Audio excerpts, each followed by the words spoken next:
Embarkation day might feel like the start of vacation, but for experienced cruisers, it's actually the most critical day of the trip. One wrong move, or even just forgetting one tiny thing, can set your whole cruise off on the wrong foot. The smartest passengers have a routine, and they follow it like clockwork.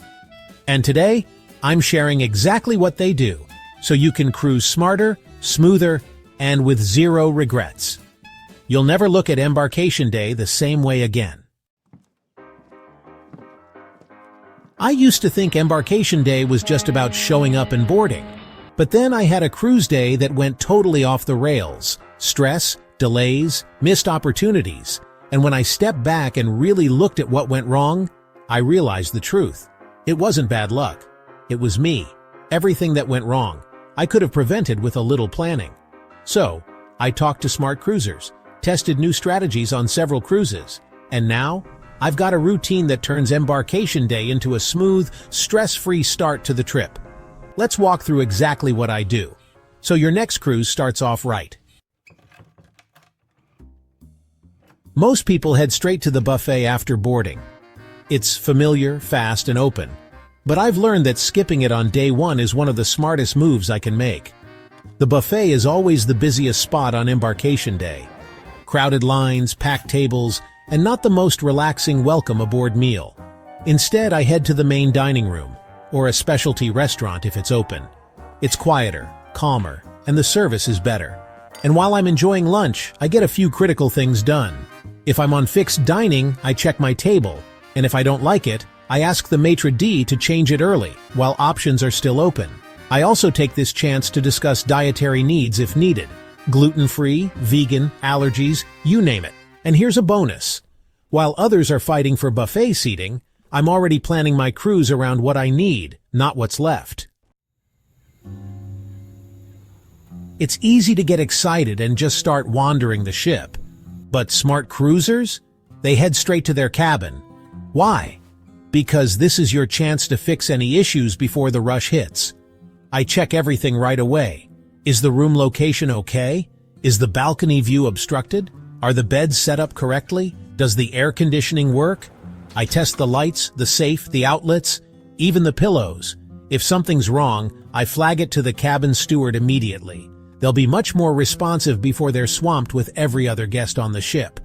If there's a real problem, like noise, layout, or a maintenance issue, I go to guest services early, before the line starts snaking through the atrium. And yes, I lock up my valuables in the safe, then take quick photos of the cabin while it's still clean. That way, I start my cruise organized, not already behind. Embarkation Day can feel chaotic, unless you've already done your homework. That's why I pre-book everything I can before I board. I'm talking drinks packages, Wi-Fi, spa treatments, excursions, specialty dining, the works. Why? Because booking early usually means lower prices and better availability. Plus, it frees up my first day on the ship. While others are waiting in lines to reserve dinner or scramble for internet, I'm already enjoying my vacation. And when I do need to make changes, it's easier to tweak a plan than build one from scratch. Smart cruisers don't waste day one on logistics. They get it all sorted before the ship leaves port. Embarkation Day can get rocky fast if your bags don't show up when you expect them.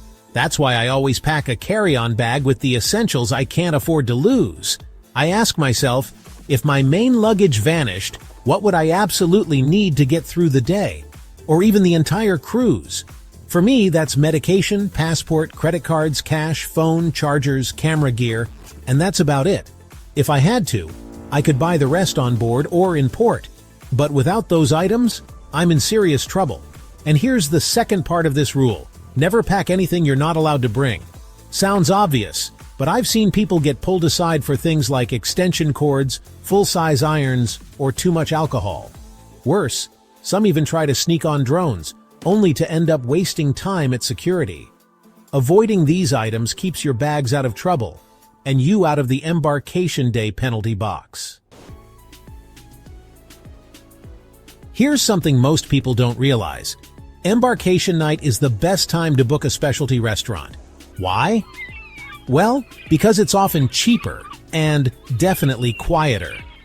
While everyone else crowds into the buffet or main dining room, I'm enjoying a relaxed, high-quality meal without the chaos. No wait times, no noise, just great food and attentive service. Some cruise lines even offer discounts on specialty dining for night one to encourage early bookings. It also gives me the perfect chance to kick off my trip with something memorable, instead of waiting until later in the cruise.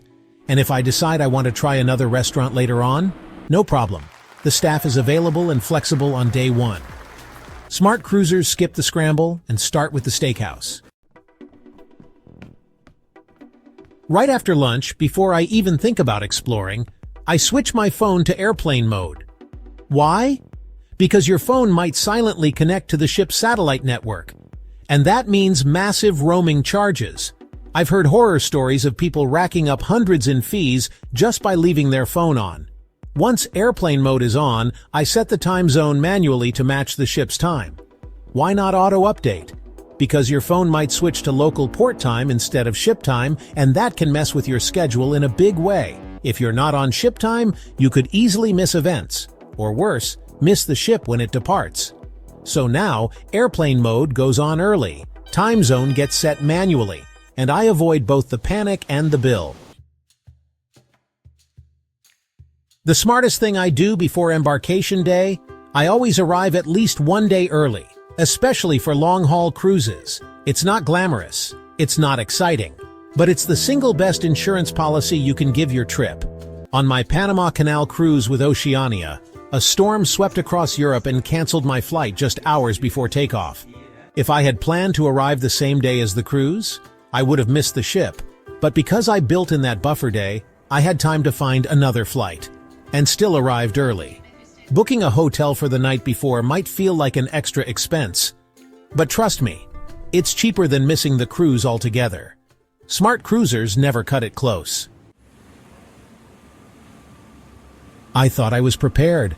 I had every single document I needed, check-in QR code, all saved on my phone. But then I got to the cruise terminal, and the Wi-Fi didn't work.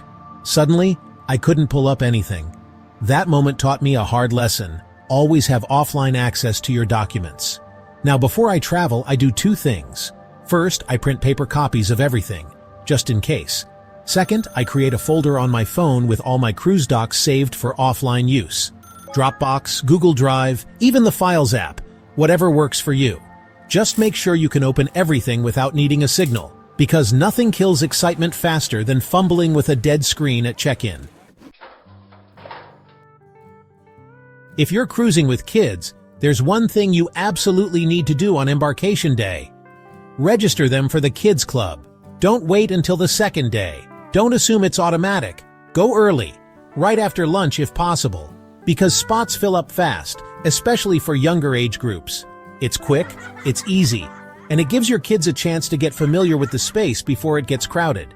And if you're planning to book babysitting or nighttime programs, do it now, while the schedule is wide open. Waiting even a few hours can mean fully booked sessions and disappointed little cruisers. A smooth first day for your kids? That's a smoother cruise for everyone. After I've settled in, handled dining, and checked off my must-dos, now it's finally time to explore. But I don't just wander aimlessly. I explore the ship with a plan. Why? Because I've been on cruises where I didn't discover the best lounges or quiet spots until day 5. And by then, it's too late. I use the ship map in my cruise card holder, the app, or join a guided tour if one's offered. I always look for tucked-away spaces, adult-only decks, cozy observation lounges, spa areas, or shaded outdoor seating. And if the ship has premium areas like the retreat or sanctuary. Embarkation Day is your one chance to walk through and see if it's worth the upgrade. After today, access is restricted. Plus, the ship's still quiet, so it's the perfect time to snap some great photos before it gets crowded. Smart cruisers explore early, so they cruise better all week long. After all the unpacking, planning, booking, and exploring, there's one thing I never skip on Embarkation Day: the sail-away party. It's more than music and drinks. It's the official start of your cruise. The moment the ship pulls away and the horn sounds, it all sinks in. You're finally off. No more to-do lists, just ocean and adventure ahead. It's also where I get a first look at the entertainment team, spot familiar faces, and sometimes meet people who'll become cruise friends for life. If you're feeling a little overwhelmed by the day, this is where it melts away. Grab a drink, find a rail with a view, and take in the moment. It's what all that planning was for, and it's absolutely worth it. Cruising is one of the best ways to travel. But let's not kid ourselves, it's not exactly a bargain buffet. Even with deals and early bird specials, the costs can sneak up on you. Tips, drinks, souvenirs, add-ons you didn't know you needed. And the truth is, most of us are pretty good at wasting money without even realizing it. Before we dive in the sneaky money wasters we all fall victim to, make sure to hit that subscribe button. Let's talk about the first place cruise money goes to die, the non-refundable deposit. It's tempting, isn't it? You see that low deposit offer, $50 to lock in your cruise? Sounds great, until life happens, plans change, and you need to cancel. And that bargain suddenly becomes a donation to the cruise line's retirement fund. The catch is simple refundable deposits cost more upfront, but they save you the grief and the money later. Non-refundable deposits are fine if you're 100% sure, but let's be honest, when are any of us that sure months in advance? So next time you're tempted by the $50 hold my spot deal, ask yourself, am I booking a cruise or just flirting with the idea of one? Because if you cancel 3 maybes in a year, that's $150 gone, and not one step closer to a ship. Need cash on board? That'll be $8 from the ATM, plus whatever your bank charges for the privilege. Try using your credit card at the casino tables. That could be another 3 to 6% just to access your own money. It's a fee on top of a gamble. Not exactly a winning combo. Bring some cash or use the slot machine trick to charge your account with no fee. Just don't press your luck too far. The house always wins, especially on fees. Let me paint a picture. You're sitting at home weeks before your cruise. Cruise planner open, eyes wide with excitement. Snorkeling with turtles? Yes. Waterfall hike in St. Lucia? Absolutely. A cultural walking tour with a rum tasting at the end? Well, now we're talking. You book them all. Boom, boom, boom. But then, cruise day arrives. You board, you unpack, you enjoy your first buffet, and by day 2, you've officially entered what I like to call vacation inertia. You wake up the next morning with no intention of chasing waterfalls or any kind of turtle. You cancel nothing. You simply don't go. And those $300 in excursions? Bye-bye. Here's the thing.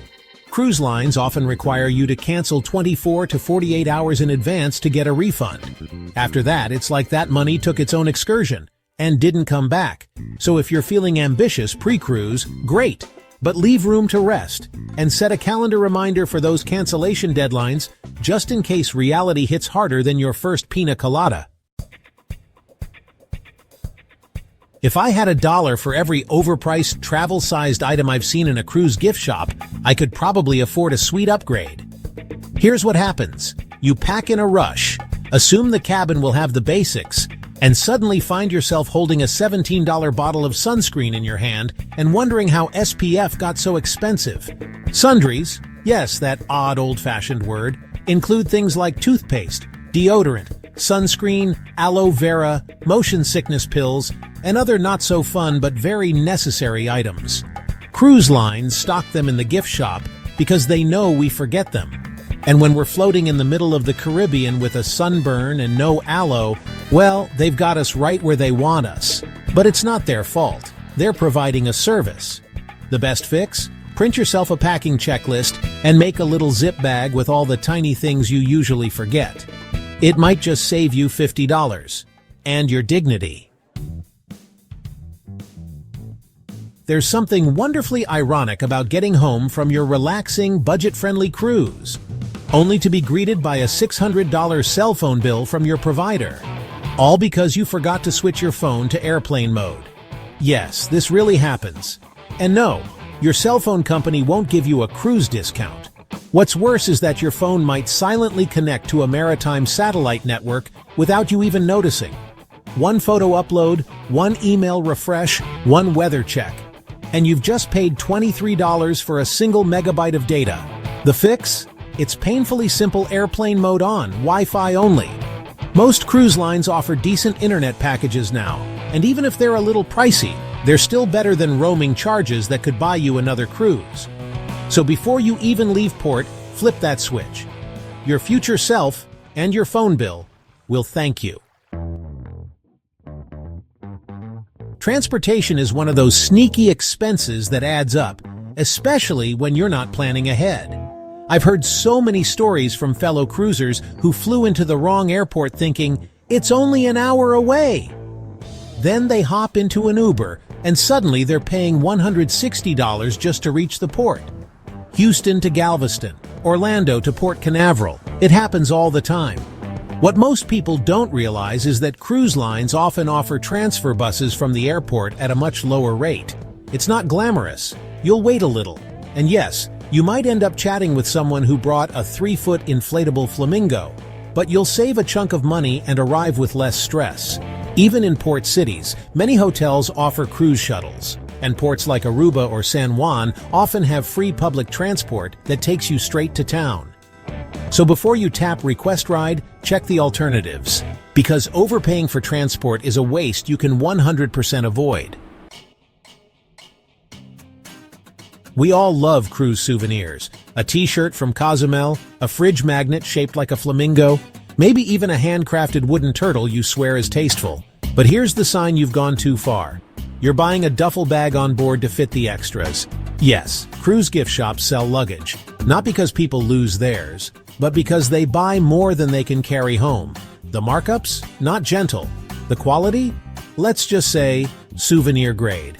If you tend to go a little overboard on shopping, pun fully intended, bring a foldable tote in your suitcase. It's light, cheap, and saves you from the embarrassment of checking a suitcase full of t-shirts and snow globes.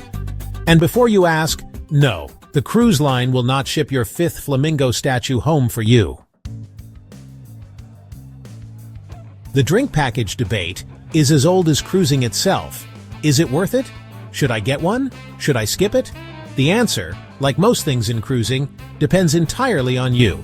If you're someone who sips wine at dinner, has a cocktail at the show, and grabs a latte in the morning, it might be a great deal.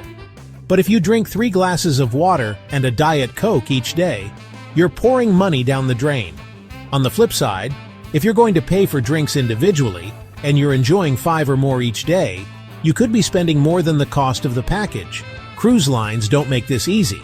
They bundle drinks, coffee, Wi-Fi, gratuities, then charge you like it's a luxury all-inclusive.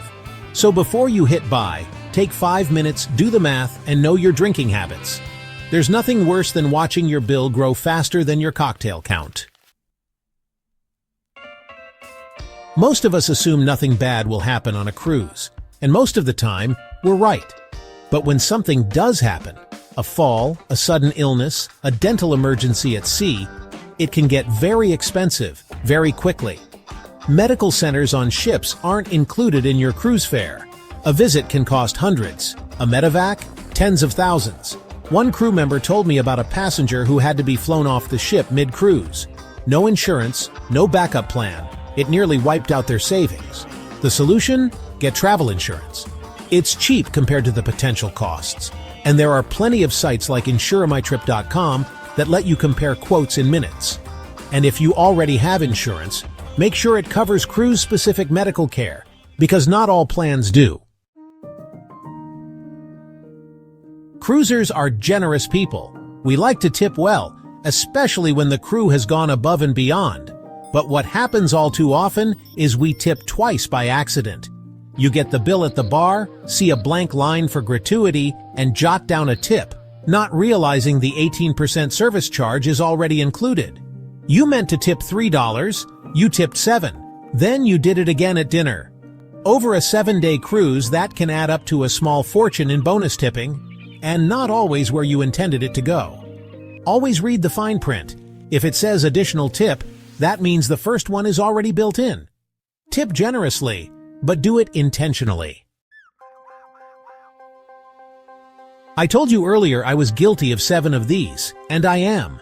I've lost deposits, skipped excursions, paid casino fees, forgotten essentials, double-tipped, bought extra luggage, and overpaid for transport. But hey, we live, we learn, we cruise again. What's your number? Let me know in the comments. And if this helped, give it a like, subscribe, and I'll see you in the next video, hopefully saving you money before your next cruise.